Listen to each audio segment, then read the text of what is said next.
Revelations here on Columbia Community Radio Station. And today I would like to speak to you about the outbreak of the Hantavirus, which has been so much talked about in the past a few days, perhaps maybe it's now a few weeks, perhaps 2 weeks or so. It's been on the news and it was read here in Columbia Community Radio. The news, it was reported here on the news that there is Hantavirus, the outbreak of Hantavirus. And well, what is hantavirus? You may be wondering what really is hantavirus. Well, according to Google and AI's Google, it says hantavirus is a family of viruses primarily carried by wild rodents, such as deer mice, that can cause a severe, often fatal respiratory or renal illness in humans. Humans usually contract the virus by breathing in airborne particles from the infected rodent's droppings, urine, or saliva. It is not generally spread from person to person. I think it's kind of relieving to hear that it's not generally spread from person to person. Now, key facts about hantavirus. The symptoms are as follows. Early signs include fever, fatigue, and muscle aches. That is thighs, hips, and back. Later symptoms, that is 4 to 10 days, four to 10 days after infection. These include coughing and shortness of breath as lungs fill with fluid. Now that's scary. So that's what hantavirus does. But also, in the Americas, it primarily causes hantavirus pulmonary syndrome, also known as HPS, which impacts the lungs. In Europe and Asia, it often causes hemorrhagic, something to do with hemorrhagic fever with renal syndrome. It is also known as HFRS, impacts impacts the kidneys. The transmission of these hantavirus is typically occurs by cleaning up rodents' droppings or nesting materials without proper protection, which kicks up dust containing the virus. And so, of course, you end up breathing it and it affects you negatively. So this is a call for us to make sure that we have PPE, personal protective equipment, whenever we are cleaning up places in our homes, especially if we know that there are rats in those places, there are rodents in those places, mice can be found there, mice droppings and the like. We need to do that. While rare, the Andes virus strain, which is the one that has broken out, which is being talked about recently, this Andes virus strain is known to spread between humans in close contact. So if somebody has got hantavirus, this strain called Andes virus strain, then they can pass it on to another human being. That can happen. So we need to be careful. As much as hantavirus is not passed on from person to person, there is this one strain called the Andes virus strain. It can be passed on from person to person. So we ought to watch out and be careful. And for this reason, already across the globe, people are being encouraged to mask up, make sure you wash your hands with soap frequently so that you do not catch it or pass it on to others if at all you already have it. So taking precaution is a good way to go. It would be good that such is done so that the people around us, together with we ourselves, are protected. Now, prevention. So to prevent hantavirus, one needs to avoid contact with rodents, with mice, okay, imbeba, as we call it in our local language. We need to avoid contact with such. Seal entry points into homes so that rats don't live in your house.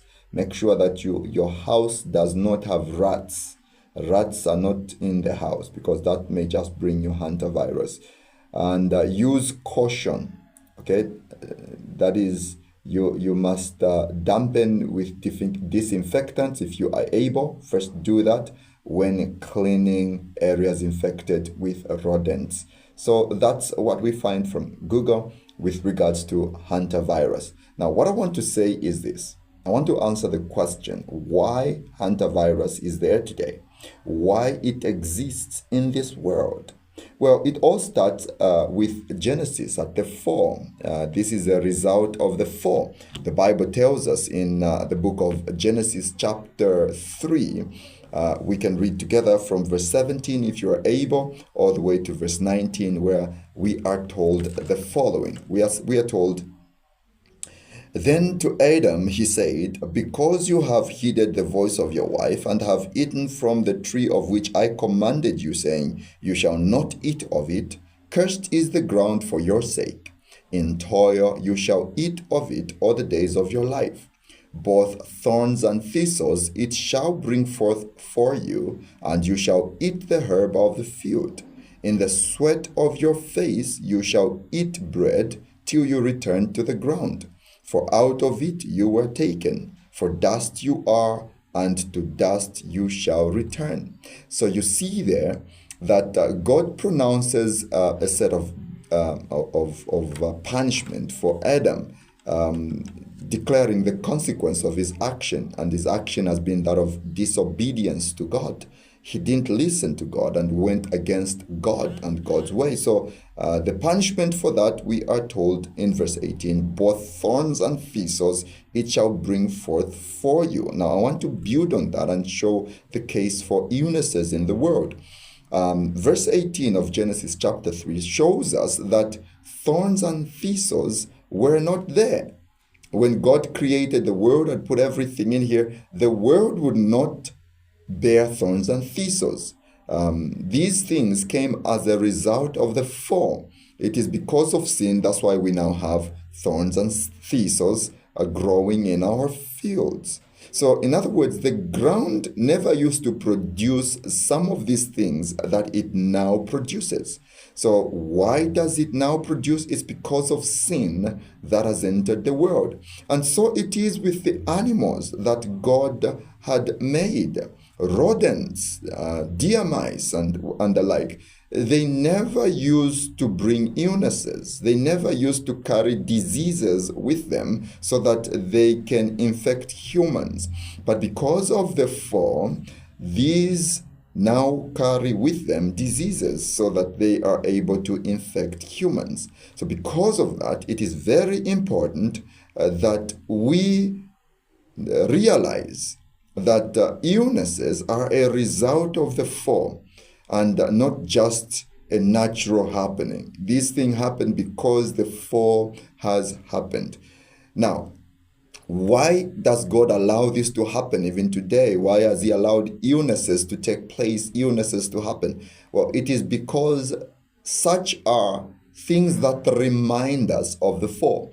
If God was to take away all illnesses, He was to take away suffering, He was to take away all the bad things that we do not like, we would not seek God because we are fallen creatures. We would deny the fall. We would deny the need for us to believe in Jesus Christ for our redemption. So God allows these things, illnesses, wars and rumors of wars, suffering and so on, to be a reminder to us that we are in a fallen world, we are fallen creatures, we need to be redeemed, and God has made a way for our redemption, and so we need to run to that way that God has procured for us. He has provided for us, and that way is Jesus Christ.